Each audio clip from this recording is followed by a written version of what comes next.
CHICKEN. Use the code CHICKEN in the shop. Hey guys, welcome back to another Boom Beach video. In today's video, guys, we're going to go over defense and how you can not only win on the main base, but also farm a lot of diamonds for yourself and intel for your task force. So if you guys haven't already, appreciate it if you throw that code CHICKEN into the shop. It does help to support the channel.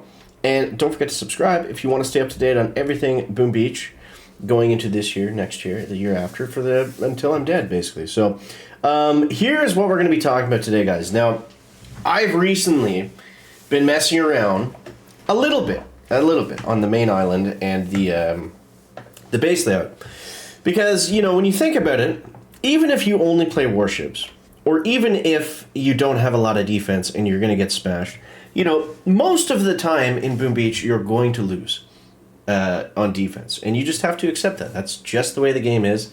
It's a lot more overpowered on offense than it is on defense, and the reason for that is just so it's fun to play and people can get resources. Unless you're at that weird point where you only match level 48s, so it's like a level 27, and you can't beat anyone, then, that's a crappy part. But it's, it's good to go through that training, and then it gets you ready for the rest of the game. So what are some things that you can do to focus on defense? Now, I would say probably the biggest mistake that most players make when building their bases is that they spread everything out or they put everything together. Now that might sound like two opposites, but it's actually the same thing. So a lot of guys will make bases like this.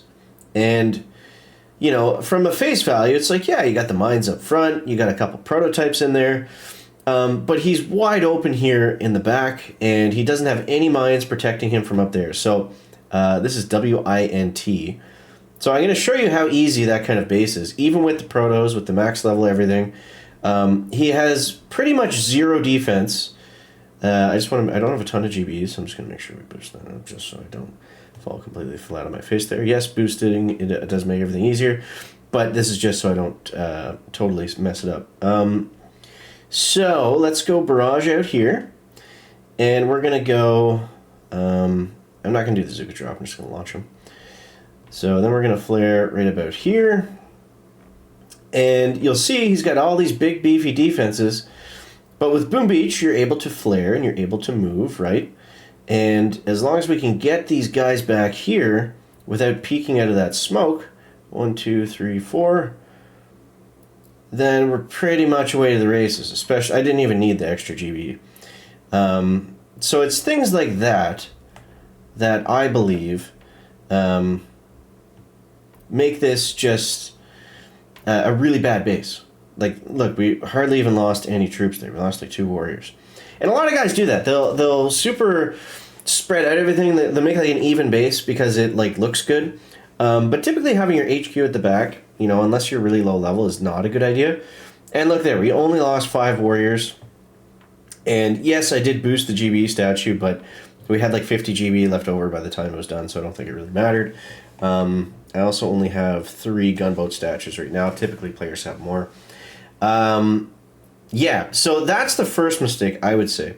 Now, when you go to really low levels, what a lot of guys do is they'll cram all their defenses together. Because, you're building and you're thinking like, oh man, like if a warrior goes to walk through like this, and this at the same time, I'm going to absolutely crush him. And sure, like if the guy just throws his troops down and doesn't do anything, you probably would. But most people don't play like that. And there's these things called shock bombs that stop everything, and you're just giving them tremendous shock bomb value.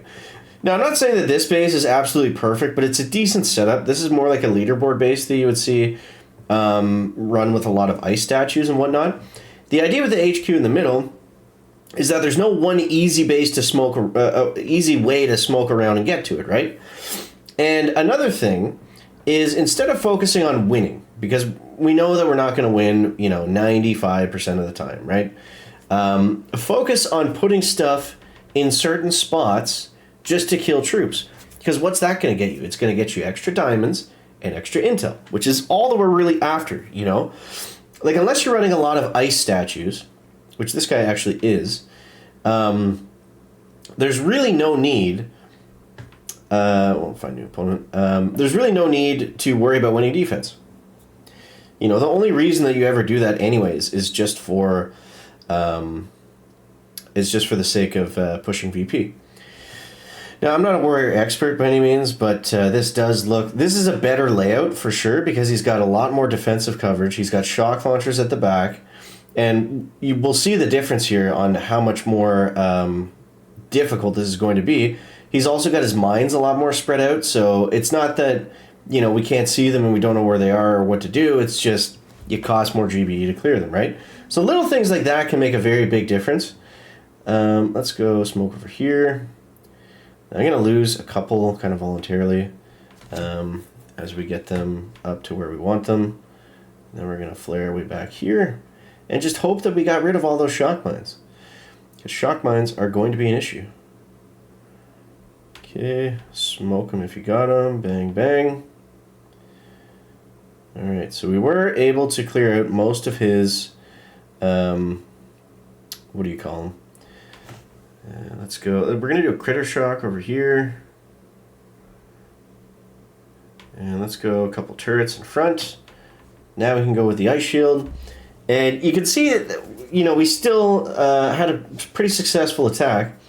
We definitely used the gunboat energy boost on that one, or we would have lost a lot more troops. But we still lost more troops than last time, I think. Yeah, we lost a couple more troops. So little changes like that on essentially the same base can go a long way. And you can see right here, like I've got kind of a setup just to get some quick kills. Also, I mean, the two biggest things on defense are going to be prototype defenses and ice statues. I don't have any ice statues, so I'm always going to lose. But if you can constantly create prototype defenses, you're always going to have a really good chance of just killing troops and just constantly farming and getting up your diamonds and intel a lot easier than if you don't have any. Then, you know, you run the risk of never being able to kill anyone and just constantly losing. So when we go up to the very high end of this, so this is the global #1 base, and you can see he's got a few of the things that we talked about. He's got all ice statues; they're all boosted. You'll see a lot of shield gens at very high level because they have so much building health that like the health on the shield is pretty crazy. That's like an operation power core compared to an HQ. But this isn't necessarily a great base for just someone to copy if you're not running any ice statues, because the shield gens aren't really going to do as much. You'd be better off spending those proto parts on heavy hitting defenses like doom cannons, shock blasters, microwavers, things like that. So, yeah. I mean, you get to pick a base, and another thing I didn't talk about is hiding mines can be really good because a lot of players will be lazy and not scout your base and just go in blind. Especially if you have like a warrior base and you can put like a microwaver with some hidden mines. You see, I just did the same thing. I just cleared the shock mines in the last base that I saw. So you will get a lot of diamonds and intel just from warriors dying or Zukas dying or whatever, trying to smoke around to the back like that. So a couple of tips to win more on defense. Get you some more gems in your pocket and some more intel in your task force. So yeah, all you vets out there, let me know some tips and tricks down below in the comments for winning on defense. Everyone's favorite topic. Appreciate you guys. Thank you for watching. I'll catch you next one. Check it out. Bye.